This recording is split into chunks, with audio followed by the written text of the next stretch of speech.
Hello, everyone. My name is Amy Cross. It's a pleasure to welcome you today to our webinar, Root Cause Psychiatry and Treatment-Resistant Psychiatric Illness, the role of the Cunningham Panel in diagnosis and successful treatment. First of all, please allow me to remind you to mute your microphone if it is not already muted. And we will have time for questions at the end of the presentations. So if you do have a question, please feel free to enter it into the chat box, or during the Q&A session, just raise your hand and you'll be able to ask your question in real time. There will also be a recording of this webinar sent out to you within 2 or 3 days from today. Leading today's presentation is Dr. Craig Shimasaki. Dr. Shimasaki received his BS in biochemistry from the University of California at Davis, his PhD in molecular biology and biotechnology from the University of Tulsa, and his MBA from Northwestern University Kellogg School of Business. He is an adjunct professor at the University of Oklahoma and is the co-founder and CEO of Molecular Labs, a neuroimmunology precision medicine company focused on identifying the underlying roots of neurologic, psychiatric, and behavioral disorders triggered by an autoimmune response. He has spent over 35 years working in the fields of molecular biology, viral pathogenesis, and infection-triggered autoimmune neuropsychiatric disorders. Dr. Shimasaki started his career at Genentech and has worked across all stages from bench to bedside. His research work includes epitope mapping of HIV proteins, genetic-based predictors of breast cancer risk, influenza and RSV diagnostics and therapeutics, and the pathogenesis of infection-triggered neuropsychiatric disorders. He has co-founded multiple companies and led multiple products through the FDA approval process and is co-inventor on multiple patents. Internationally, he teaches and mentors scientists, physicians, and biotech leaders on how to translate their research into acutely needed medical interventions. His passion is to translate scientific discoveries into acutely needed products so that more patients can live longer, healthier lives. Also with us today is Dr. Bruce Allen Kerr, founder and president of Potomac Psychiatry. He is a national thought leader in the field of psychiatry. Dr. Kerr received his BA from the University of Pennsylvania, followed by an MD from the Georgetown University School of Medicine. He is board certified by the American Board of Psychiatry and Neurology. He is also the founder of PainScript, a digital health company that improves clinical outcomes for patients struggling with substance abuse disorders and chronic pain. He has pioneered a national consulting program in root cause psychiatry, where he and his team of experts address the various root causes of emotional distress in treatment-resistant patients, including genetic, gut microbiome, immunologic, cellular health, and other contributions to chronic emotional illness. Through the use of innovative laboratory tests, the team builds a unique database of laboratory findings and recommends treatment interventions for each treatment-resistant patient, and presents these findings to the patient and their treating physician. He also provides empathetic psychotherapy for individuals, couples, and families with a focus on professionals and senior executives. Dr. Kerr's expertise is reflected in his extensive writings and patented inventions, targeting conditions such as anxiety, depression, PTSD, substance use disorder, and bipolar disorder. His accomplishments include being recognized as a top doctor by various publications and receiving national awards for his contributions to psychiatric care. He is an accomplished author whose works have been read by over 1 million people in 206 countries. So without any further delay, Dr. Shimasaki, the floor is yours. Thank you very much. Thank you very much, Amy, and I'm really excited about this webinar today and to share that with Dr. Kerr. We have a lot to cover today, So we're going to talk about some interesting subjects today that I think is what's helping to transform how medicine is practiced. And I'm trusting that you all can see my slides at the moment. So we are going to share the floor today. I'm going to take maybe 10, 12 minutes and then turn it over to Dr. Kerr, who will talk to you about his case study. So here's what we're going to cover today. I'm going to talk a little bit about how infections can trigger these immune-mediated neuropsychiatric symptoms through a process we call molecular mimicry. And then what is its role in other chronic disorders? Because it is actually a mechanism that you do see in multiple immune-mediated disorders. Dr. Kerr will then come on and he's going to review cases of these patients that have treatment-resistant psychiatric symptoms, but who've been later diagnosed and treated for an underlying immune-mediated condition and with complete resolution. And then he's going to share a bit about the role of root cause psychiatry for these treatment-resistant psychiatric illnesses, and then speak a little bit more how the biomarkers in the Cunningham Panel can aid in that diagnosis and treatment. So with that, let me just share with you certainly the state of where neuropsychiatric diagnoses are. And that is, they are classified, as you know, by symptoms rather than etiology. And so clusters of symptoms, as you can see here, they make up a portion of what the diagnoses are, and there are many more than these. But for instance, the definition of Tourette syndrome is motor or vocal tics for longer than 12 months. Again, many of these other different symptoms and a whole host of others go into the diagnosis of whether it's Asperger's, anxiety disorders, ADHD. But the point here is really that psychiatric disorders are diagnosed entirely by clinical presentation and not biology.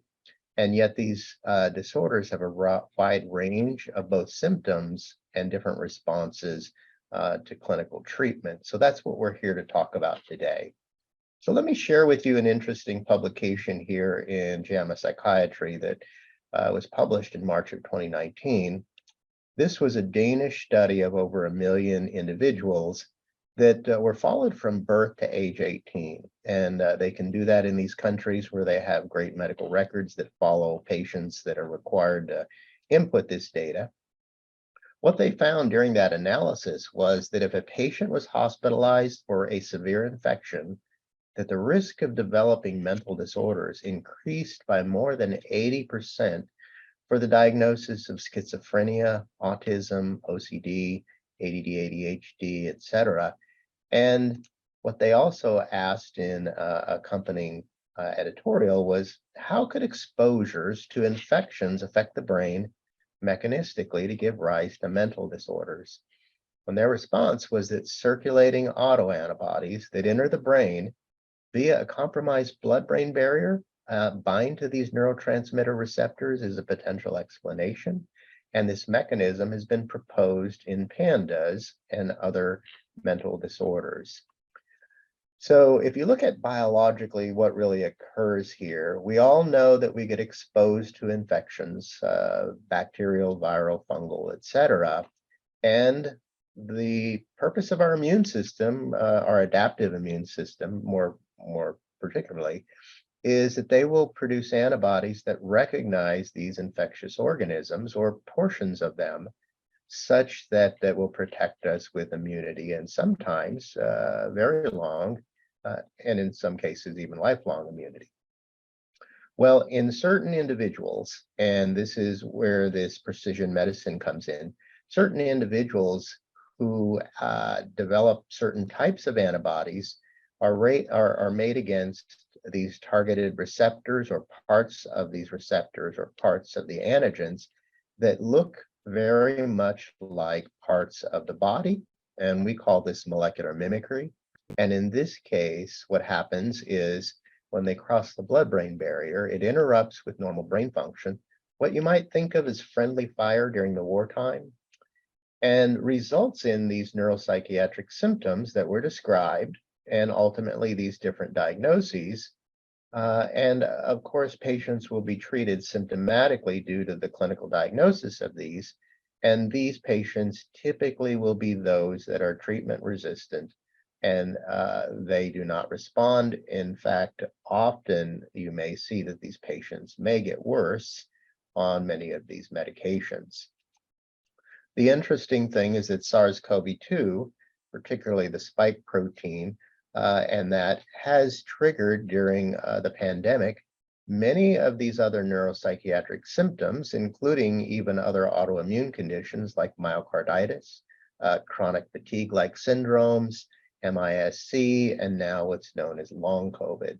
And it's understood that long COVID is an immune-mediated disorder that's triggered by the infection. And in this cases, there are multiple targets against different parts of the body. So let me just briefly share with you how this molecular mimicry process occurs. As I mentioned, we all develop antibodies against certain parts of an organism. So there are multiple what we call epitopes in which an organism presents, and antibodies are made against certain epitopes. And these antibodies that are made then are propagated through a B cell lineage, and then they end up being produced as memory B cells, so that the next time we encounter something that looks like that they are rapidly produced. And we know that the immune system itself, or the adaptive immune system, takes 3-4 weeks or so to begin to do this process. And we do have another component of the immune system that addresses, at least tries to address this earlier on. So what happens here with a particular antibody that's made against an epitope that happens to have an identical sequence in a part to, let's say, a neuron? Well, lo and behold, that antibody, it recognizes the same epitope, but on a different part of, this case, the body, rather than the infectious agent. We call that process molecular mimicry. And it actually is a very well understood process and occurs in many other conditions.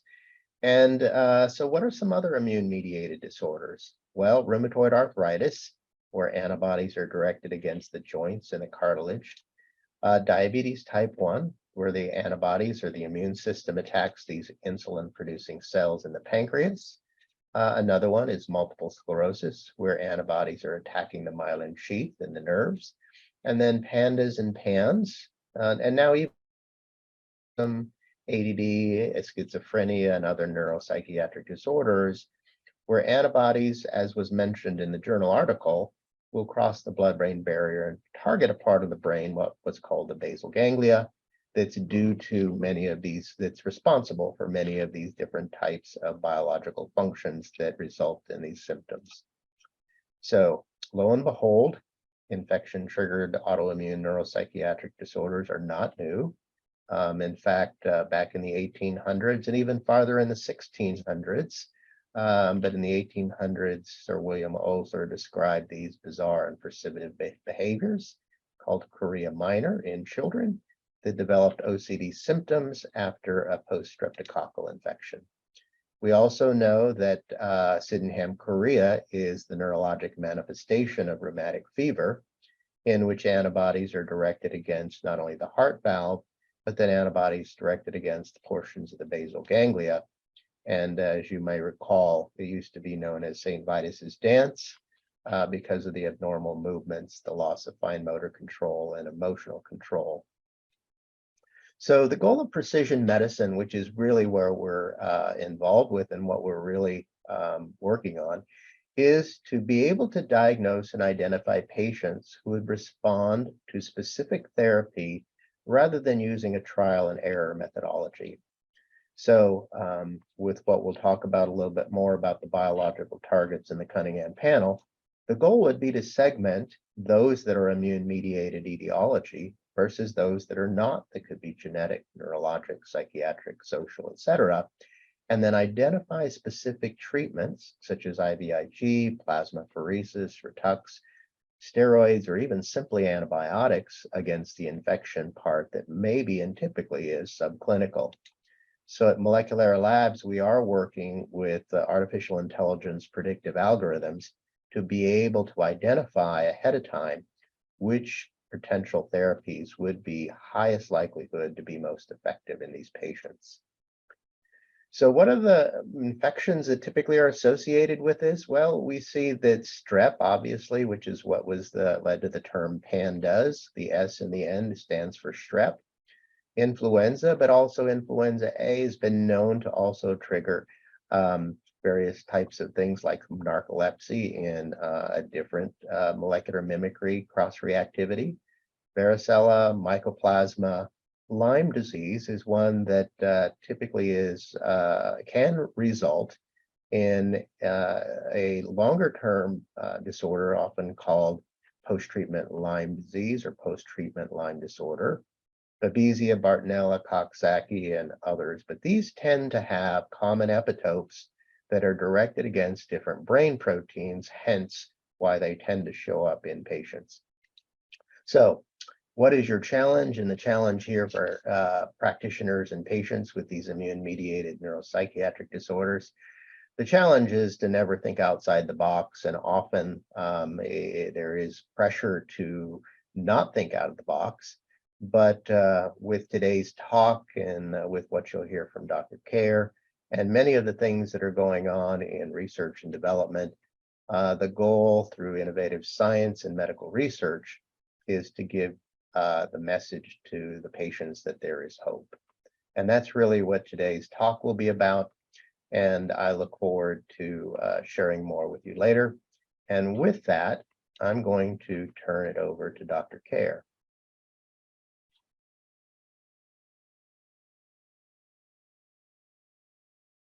Thank you, Dr. Shimasaki. It's a pleasure to be here today. We run a national root cause psychiatry consulting program where, among other tests, we use the Cunningham Panel.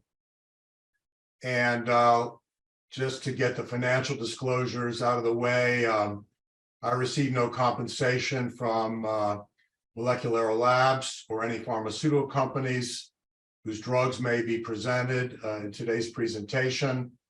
And the only source of income is consulting fees and fees from treating patients.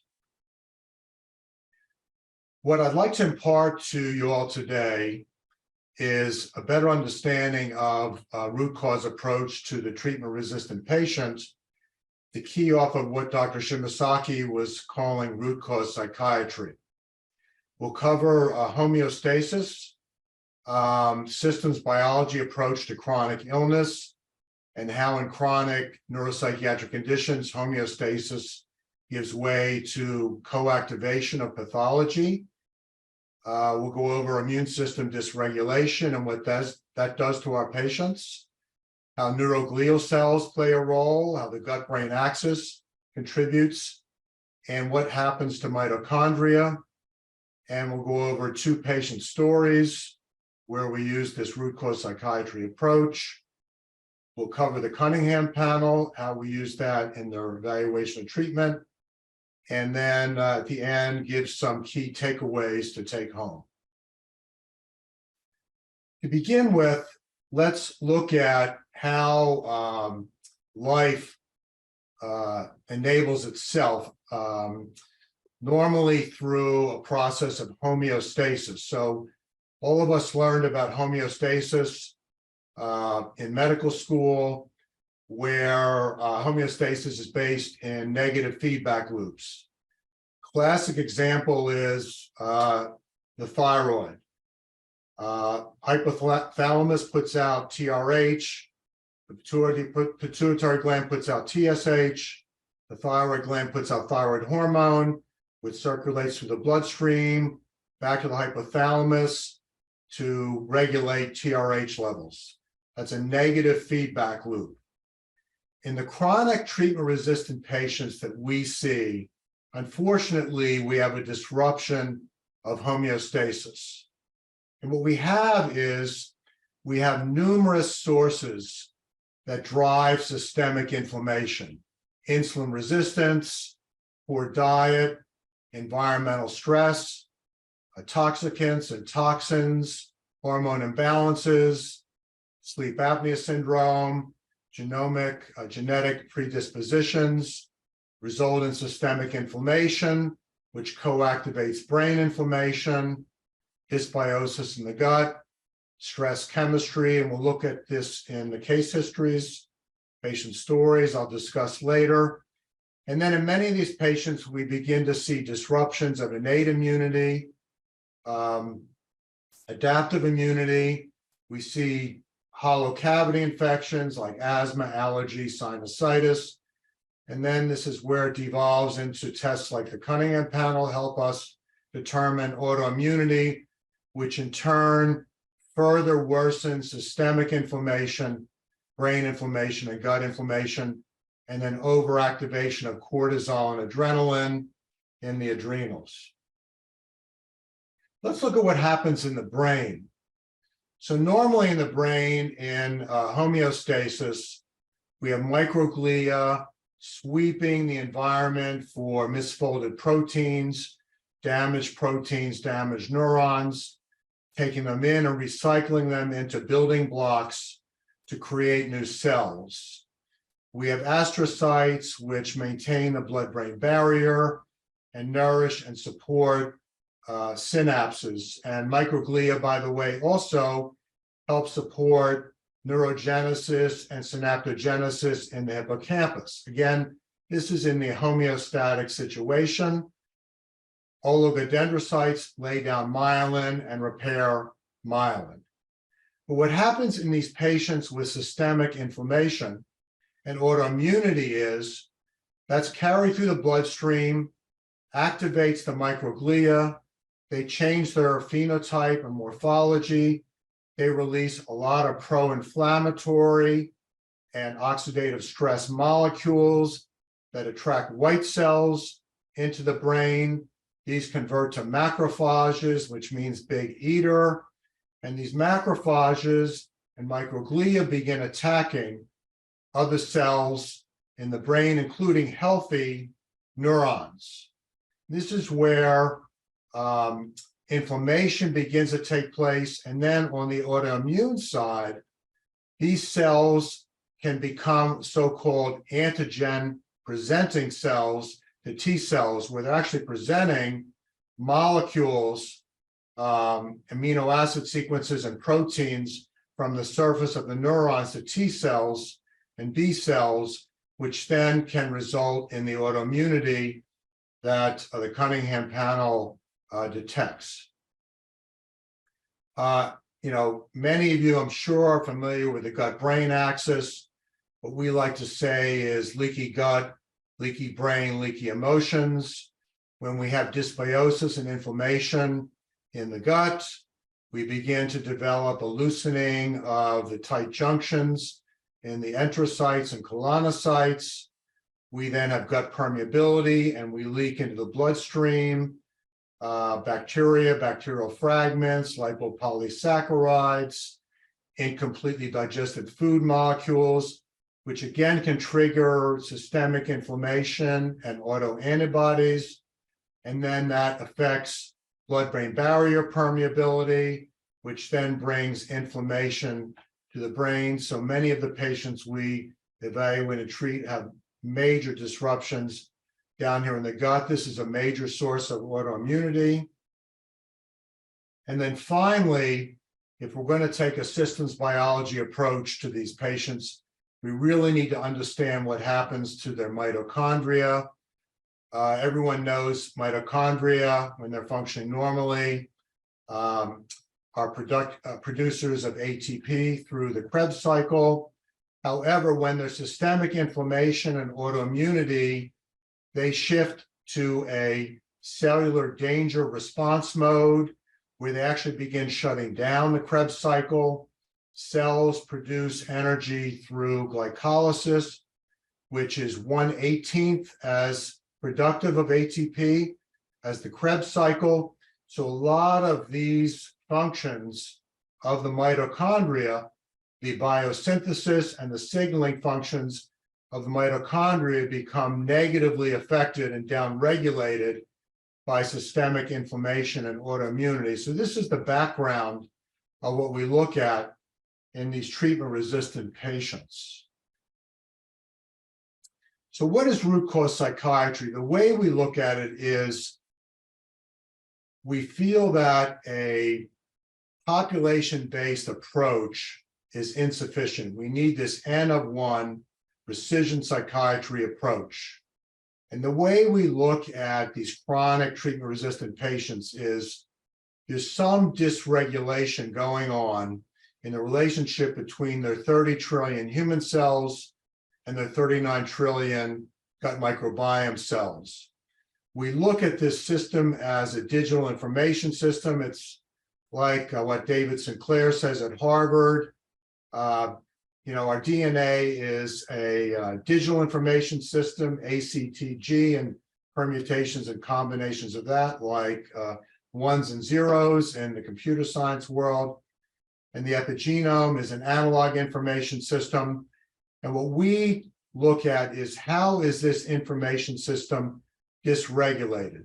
What's going on? What are the root causes of inflammation, oxidative stress, autoimmunity that damage circuit cells and systems?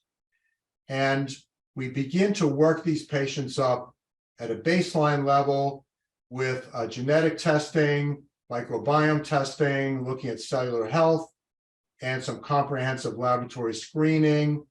We begin to target the biomarkers that we find in these initial tests with epigenetic modulators and gut healing.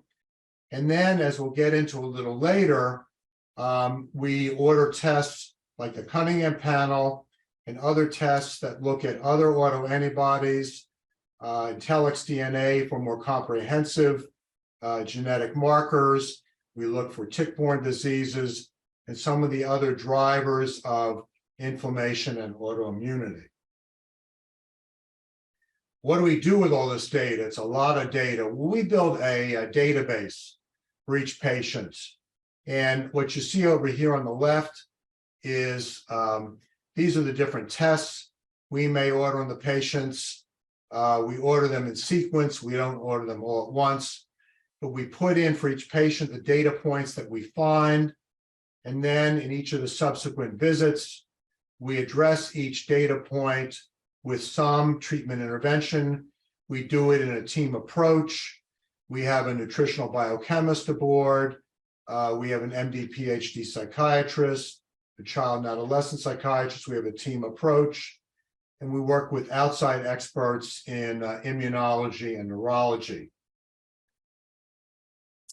So let's look at where the rubber meets the road. Let's look at two patients that illustrate the complex nature of this kind of workup and treatment.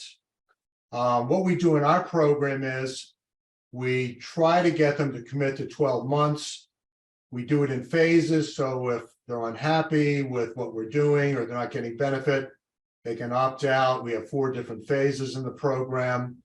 We get together as a multidisciplinary group once a week to review every patient. We have a program manager who manages each patient almost like a project. We use project management software.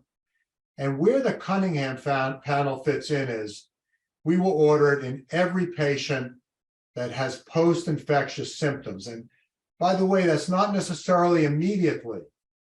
Even if it's within several months following infection, they develop psychiatric symptoms several months later, we'll order a Cunningham Panel, history of a tick bite, even if there's not a rash, Lyme disease, these recurrent hollow cavity infections like recurrent sinusitis or bronchitis, we'll order the Cunningham Panel.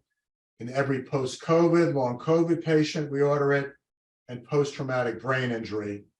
And to keep these patients' privacy protected, I've altered certain demographics.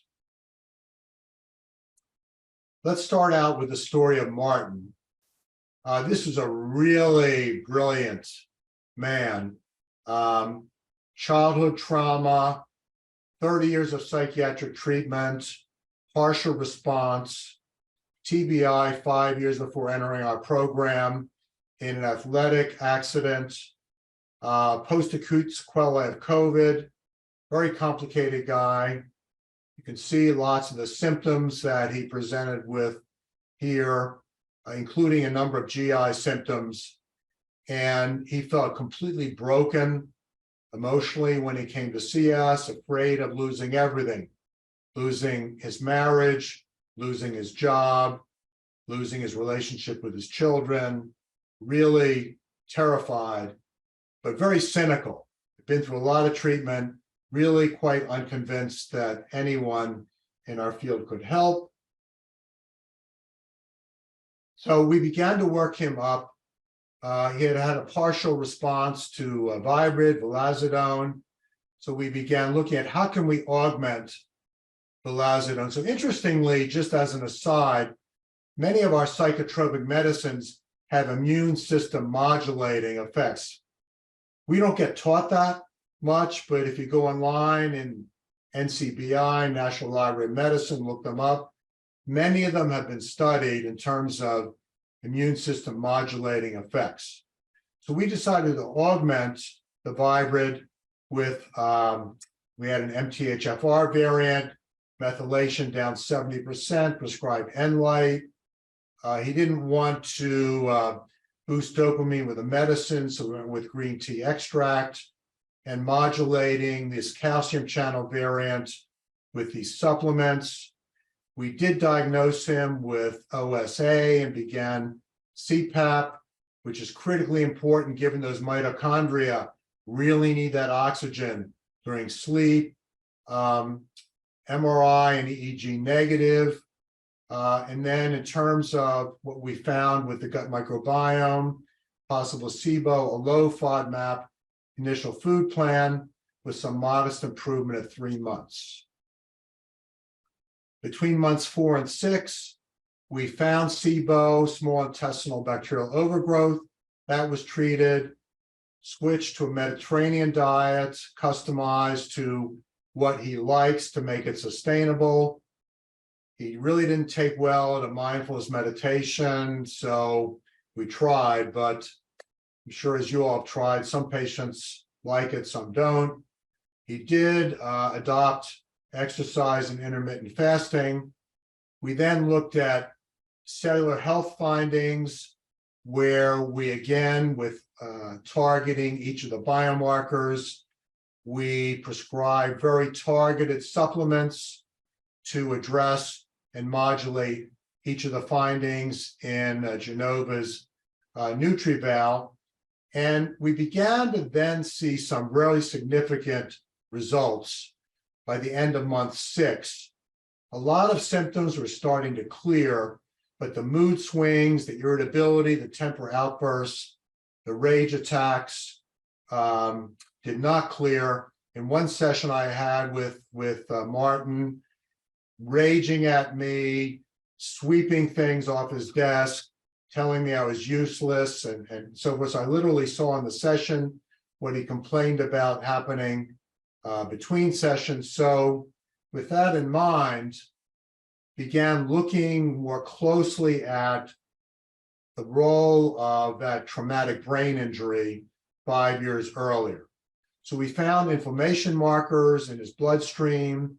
We did an FDG PET, definite findings of reduced uptake of glucose in the temporal lobe.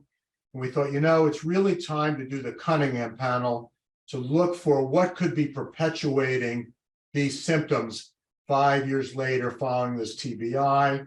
And lo and behold, as you see here, we found multiple elevations in the Cunningham Panel results.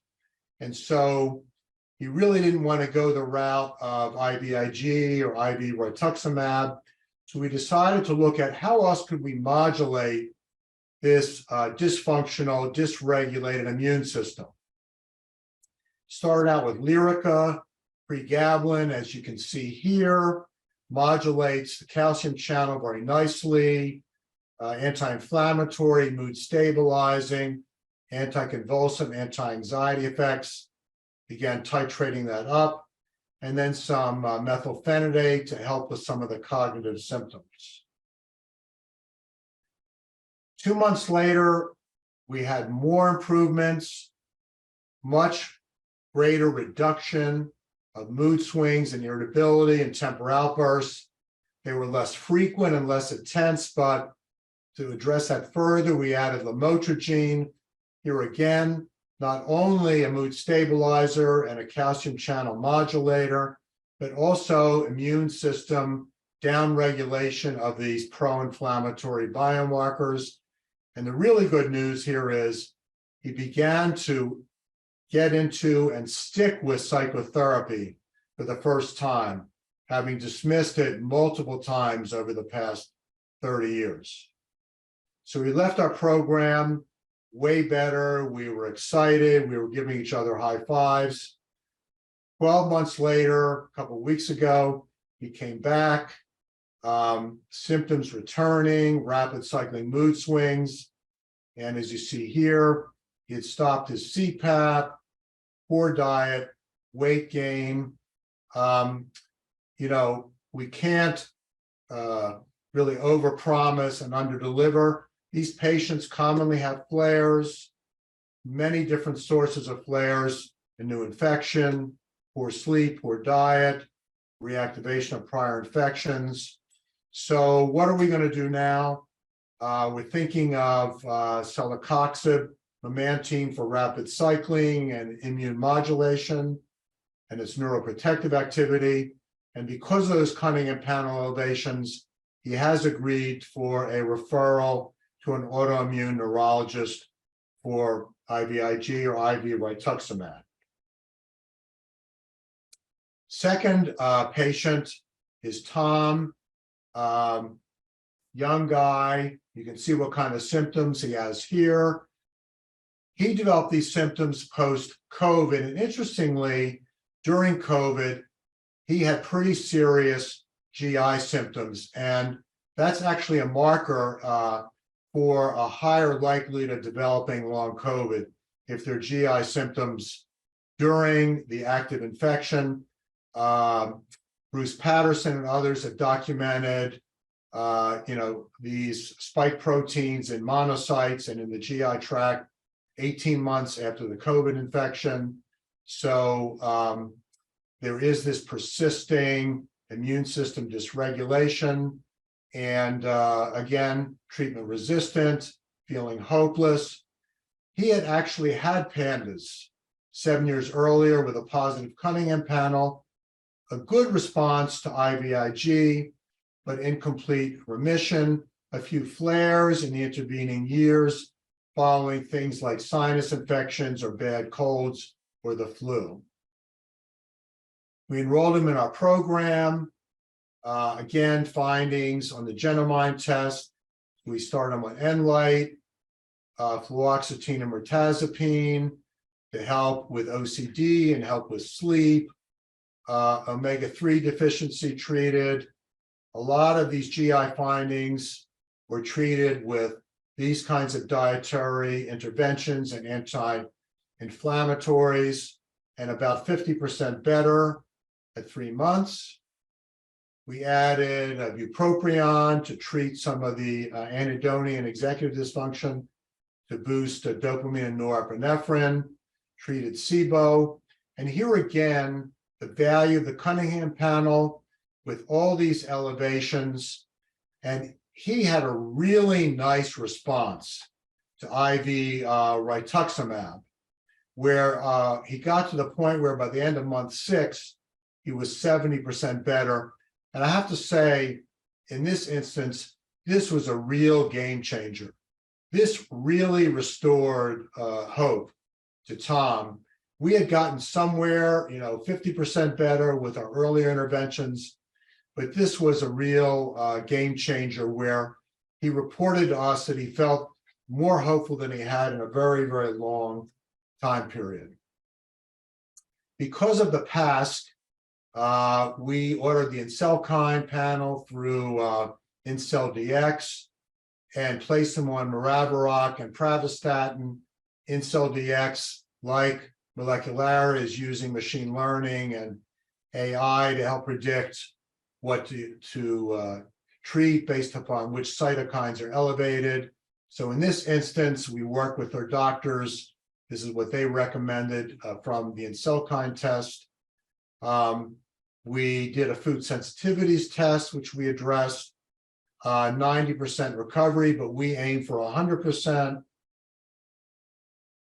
And so we repeated some of the earlier tests, and based on our findings, Tom fessed up. He had gone back on gluten. So, he's a young guy out with his friends eating pizzas. So he agreed to go back on a gluten-free diet, a low FODMAP diet. He developed SIBO again because of going back on a bad diet. So we treated that again. And we got him into CBT therapy to help with the trauma, all this. And at the end of the 12 months, he felt way better. So what can we take away from all this? We need an N of 1 approach. Population-based science helps many of our patients, but not all of them. We think of treatment resistance as a dysregulated information system. We need to get at the root causes that drive the treatment resistance. And not uncommonly, there are many root cause findings that we discover as we do these tests. Our psychotropic medications are incredibly important.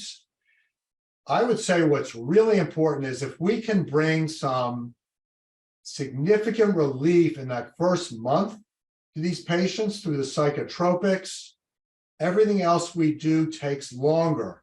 So the psychotropics give them hope. And I think it's really important to use whatever you want. We like Genemind or GeneSight or one of the other genetic tests to help guide psychotropics. That gives the initial hope that a precision psychiatry approach can work. And that then gives the patient some of the hope to continue in this more prolonged, more arduous course to blueprint other root causes and create the roadmap. Critical to screen for sleep apnea syndrome. Some studies show that in up to 40% of our patients with chronic psychiatric conditions, they have sleep apnea syndrome that really untreated hammers the mitochondria and cause higher rates of all kinds of chronic diseases, Alzheimer's disease, cancer, many chronic diseases. Get that history of infectious diseases. And if it's present, order that Cunningham panel.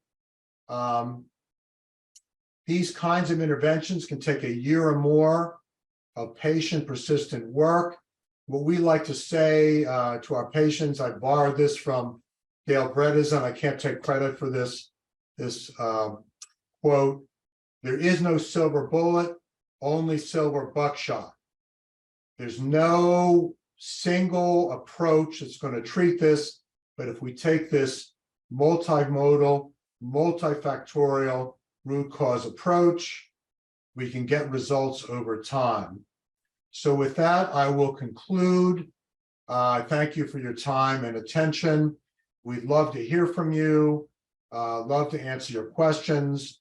And as a follow-up, I know Moleculara will enable this contact information to be sent to everyone. So thank you. Dr. Shimasaki, Dr. Kerr, on behalf of all of our participants, I'd like to thank you for those fine presentations. We are watching our Q&A and for participants to raise their hands if they have a question.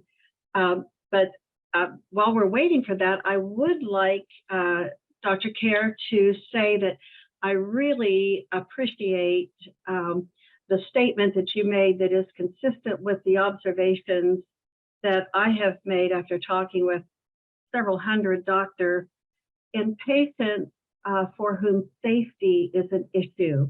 They may be at risk for self-harm or the harm of others.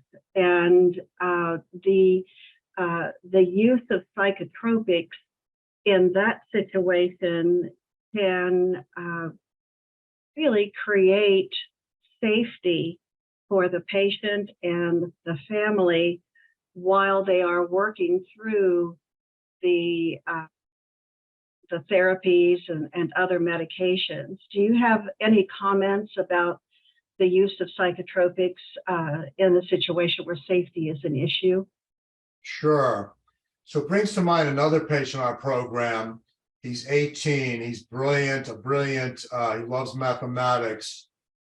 And he concluded using mathematics that life was not worth living because he had determined that basically every living organism in the past, present, or future will die. So what's the point? Anyway, that was his thinking when he first came in. But the real issue was, brilliant guy, and he had become dysfunctional and ineffective due to an inability to focus and sustain attention and do his schoolwork and study for his IB, International Baccalaureate examination. So we began working him up. He's new to our program, but we put him on a neurostimulant, which actually began to significantly improve his cognition. He's one of these brilliant young people who has had ADHD since early childhood, but his intelligence kind of hit it. But now he's functioning a lot better, so he's feeling hopeful. And now we're going through a lot of the workup because he's a past patient. His functioning significantly, he's had COVID twice, despite being vaccinated, and his mental state significantly deteriorated following the second COVID infection. So we've ordered the Cunningham Panel on him. It came back highly positive. So anyway, to your point, Amy, by intervening relatively early on with a psychotropic, he's not suicidal anymore now. He's feeling more hopeful. That gives him the hope to do these other tests. Thank you. I appreciate your comments. We do have a couple of questions. Let's see. From my dear friend in Georgia, what significance might we give to an elevated CAM kinase 2 on the Cunningham panel without elevation in any of the 4 antibodies? And is this typical in a long COVID syndrome? Yeah, so I'll take that question, and thanks, Dr. Fear, for joining us. The interesting thing we see after about 15,000 plus patients that have been tested, comparing that with the symptoms, is the CAM kinase, which is an antibody activating a kinase that's in human neuronal cells, which is basically what the report is. And the CAM kinase is involved in a lot of different functions, including plasticity of the neurons and many other functions, but also we see a part of the autonomic nervous system activation. So typically when that's positive alone, we see that it's associated with either a new infection, a reinfection, or subclinical infections that haven't yet been addressed. Typically, if we test patients over time, what happens in those patients is that the CAM kinase activation will start to recede and the other antibody targets will start to increase over time. And that could be due to the persistence of a subclinical or multiple subclinical infections that haven't been addressed, and that the development of these other autoimmune antibodies directed against these other targets. So we typically like to use it as not as a, let's say, a infectious disease test, but a correlation that says there's some underlying infections that you should look for. And typically those bad actors that I listed tend to be the ones that show up. And that an important aspect of this, as Dr. Kerr identified, is that the importance of treating both the immunoinflammatory component and then also the infectious component. Because what happens is if you don't treat both of those, there's activation of the B cells that continue. You might get some response and improvement, but if you don't treat both of them, sometimes the patients don't completely respond and or they relapse. So back to the question about the CAM kinase, it is an indicator that there is in that patient certain types of symptoms which we correlated, but also that you would want to look for subclinical underlying infections and that also that patient is probably a candidate for certain types of treatment, including potentially IVIG as one that would respond. Dr. Shibasaki, in one of the cases that Dr. Kerr described, there was a successful outcome with the use of rituximab. Since you mentioned just a moment ago B cell functioning, could you, for our audience, just describe how rituximab benefits these patients in some cases? Certainly. And again, as Dr. Kerr described, the improvement of the patients with a lot of these other targeted areas. Basically, what you're looking at is reducing inflammation, improving the metabolism, addressing the autoimmunity. And so where patients have these very, let's say, persistent or longer-lived B cells, as you know, rituximab is involved in identifying a specific target that is on early progenitor B cells. So basically, it'll remove all of the B cells, or the B cells that are older enough to be able to generate these antibodies, and then the bone marrow will repopulate them without the ability to produce those specific autoimmune antibodies. So we do see that in cases where patients don't completely get well without these escalated therapies, Ritux tends to be something that does show, as you described, this very significant change and improvement in a patient's overall health because they're not generating those antibodies in the background. Thank you very much, Dr. Shibasaki. We have another question asking if you have seen, either of our panelists have seen issues in the discontinuation of montelukast. Let Dr. Kerr address that one. I have not seen that. We're thinking of mast cell activation, or we haven't seen that. Okay. Perhaps the questioner will give us a little bit more information about that. We can come back to it in a moment. Another question: can TMS help? And I'm assuming that means magnetic stimulation, transcranial magnetic stimulation, help in this situation where either an infection caused possible immune-mediating symptoms, or someone who has had 8 overdose attempts with sedative and prescription medications and failed ECT while waiting to do tests in the Cunningham Panel? That's a great question. Dr. Shibasaki, should I start with that? Is that okay? What we've done is we tend to try ketamine in that kind of situation because ketamine is anti-inflammatory. And what we'll do is we work with a ketamine center that will add glutathione to the ketamine because of glutathione's antioxidants. So pretty much anything that's antioxidant is also anti-inflammatory.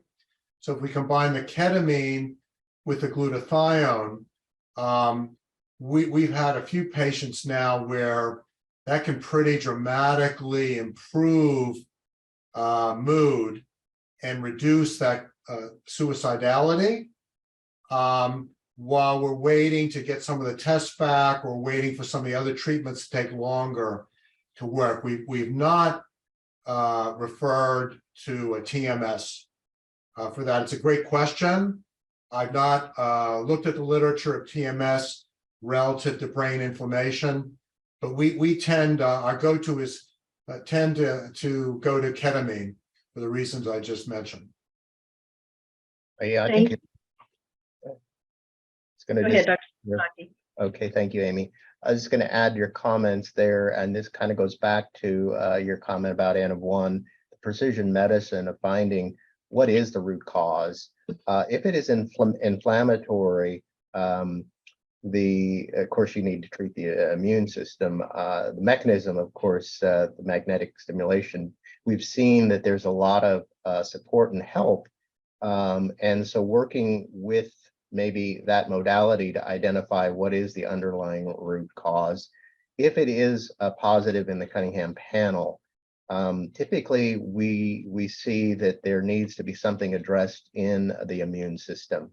Now, whether or not the TMS actually does something in the inflammatory process or the microglia cells, it's not completely clear. But certainly it's also one way to look at what is a way to rule out what's the underlying mechanism. Now, the other question about dermatographia is, and I think that was maybe tied in with that, another inflammatory condition, the excessive release of histamine from mast cells or even mast cell activation and the sensitivity to that. Another indication that there's an immune dysfunction or immune dysregulation that needs to be addressed. And so typically it is another indicator, as Dr. Kerr identified, that typically you see gut dysbiosis and things that go on that would lead to maybe leaky gut, leaky brain. So a little bit of detective work, but you kind of look at it is there an inflammatory immune modulatory component to this? Is there an infectious component to this? Is there more of a metabolic component to this? Or is there a genetic piece that you're just trying to help relieve some of the symptoms? So I would say these are all important things to look at and consider in how you direct treatment. Thank you, Dr. Shimasaki. We have one more question. Is Vibryd, V-I-B-R-Y-D, unique among antidepressants in its capacity to function as an immune modulating agent? It's a great question. If you look up 40-oxetine Trintellix, you'll find a lot of immune modulatory activity, and chances are many other antidepressants also have immunomodulatory activity. Go use keywords, pick the chemical compound name, add immune modulation or immune system activity, add a tail NCBI, and you'll find research around what studies have been done. It really is quite remarkable how many of the medicines we prescribe do affect the immune system, but we're not taught it. I have not seen a single CME lecture that addresses this, which is really sad because they should. These experts at academic centers that educate us with CMEs. I'd love to learn more, but that's how I do it. Now I just search the compounds, put in some keywords around immune system, NCBI, NLM, and then see where it leads. Okay. We have one comment. It says from a questioner, this was super helpful, and thanks so much for this. We are right up against our hour. So gentlemen, if you have any final comments, please feel free at this point. Go ahead, Dr. Shimasaki. Oh, sorry, Dr. Well, one, just very, very appreciative of your work and your approach to taking care of patients in a very broad biological fashion in which you're looking for root cause. And then the importance of multidiscipline collaboration. And that's what it's going to take in order to get these patients well. And the other is just to let people know that there is hope for these patients, but also that science is catching up to many of these disorders, including things that have happened more recently with long COVID. So it's important, the collaboration. We are very interested in collaborating with you, collaborating with others, working on research and clinical studies to be able to find answers for these patients. So I'm very grateful to you and your team and all your excellent work in trying to find root causes of these underlying chronic and very debilitating disorders. Thank you very much for that. Just to put in a plug, we do consult nationally.